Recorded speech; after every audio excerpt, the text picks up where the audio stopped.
Parliament వర్షాకాల సమావేశాలు వాడివేడిగా మొదలయ్యాయి. ప్రతిపక్షాల ఆందోళన, అధికార విపక్ష నేతల మధ్య డైలాగ్ వార్తో ఉభయ సభలు హోరెత్తాయి. సభలో తనకు మాట్లాడే అవకాశం ఇవ్వటం లేదని కేంద్రంపై ఫైర్ అయ్యారు ప్రతిపక్ష నేత రాహుల్ గాంధీ. అన్ని అంశాలపై చర్చకు సిద్ధమని, అందరికీ ఛాన్స్ వస్తుందంటూ కౌంటర్ ఇచ్చింది అధికార పక్షం. ఆపరేషన్ సింధూర్పై రేపు లోక్సభ చర్చించనుంది. వర్షాకాల సమావేశం తొలి రోజే నిరసనలు, నినాదాలతో పార్లమెంటు దద్దరిల్లింది. విపక్షాల ఆందోళనతో ఉభయ సభల్లో వాయిదాల పర్వం నడిచింది. పహల్గాం ఉగ్రదాడి, ఆపరేషన్ సింధూర్పై చర్చకు ప్రతిపక్షాలు పట్టుబట్టాయి. సభ కార్యకలాపాలను అడ్డుకున్నాయి. ఉదయం లోక్సభ ప్రారంభం కాగానే చనిపోయిన మాజీ సభ్యులతో పాటు ఎయిర్ ఇండియా విమాన ప్రమాద మృతులకు ఎంపీలు నివాళులు అర్పించారు. అనంతరం speaker Om Birla question hour చేపట్టగా విపక్షాలు ఆందోళనకు దిగాయి.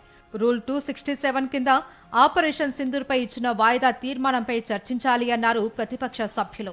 భారత్ పాక్ మధ్య కాల్పుల విరమణకు తానే మధ్యవర్తిత్వం చేశాను అన్న ట్రంప్ ప్రకటనలపై ప్రధాని మోదీ సమాధానం చెప్పాలి అని డిమాండ్ చేశారు.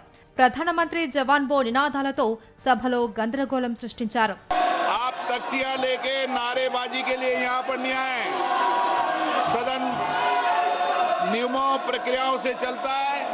नियम प्रक्रिया में उठाए गए हर मुद्दों के पर चर्चा होगी. విపక్షాల నినాదాలతో లోక్సభ తొలుత 12 గంటల వరకు, ఆ తర్వాత 4 గంటల వరకు వాయిదా పడింది. 4 గంటలకు సభ తిరిగి సమావేశం కాగా విపక్షాలు ఆందోళన వీడకపోవడంతో లోక్సభను మంగళవారానికి వాయిదా వేశారు ప్యానెల్ స్పీకర్ దిలీప్ సైకియా. అటు రాజ్యసభలోనూ సేమ్ సీన్ రిపీట్ అయింది. ఆపరేషన్ సింధూర్, ట్రంప్ కామెంట్స్ పై కేంద్రాన్ని నిలదీశారు విపక్ష నేత ఖర్గే. మన అంతర్గత వ్యవహారాల్లో విదేశీ జోక్యం సిగ్గుచేటు అంటూ మండిపడ్డారు. పహల్గాం ఉగ్రదాడి దోషులు ఇప్పటికీ సురక్షితంగా బయట తిరుగుతున్నారని ఆక్షేపించారు. ఖర్గే వ్యాఖ్యలకు కౌంటర్ ఇచ్చిన కేంద్ర మంత్రి జేపీ నడ్డా ఆపరేషన్ సింధూర్పై సమగ్ర చర్చకు సిద్ధమని స్పష్టం చేశారు.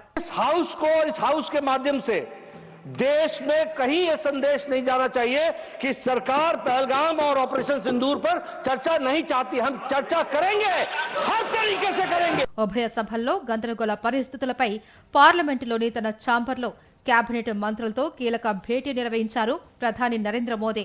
వర్షాకాల సమావేశాల్లో అనుసరించవలసిన వ్యూహాలపై చర్చించారు. విపక్షాల డిమాండ్ నేపథ్యంలో పహల్గాం ఉగ్రదాడి, ఆపరేషన్ సింధూర్పై చర్చకు కేంద్రం అంగీకరించింది. లోక్సభలో చర్చకు 16 గంటల సమయం కేటాయించింది.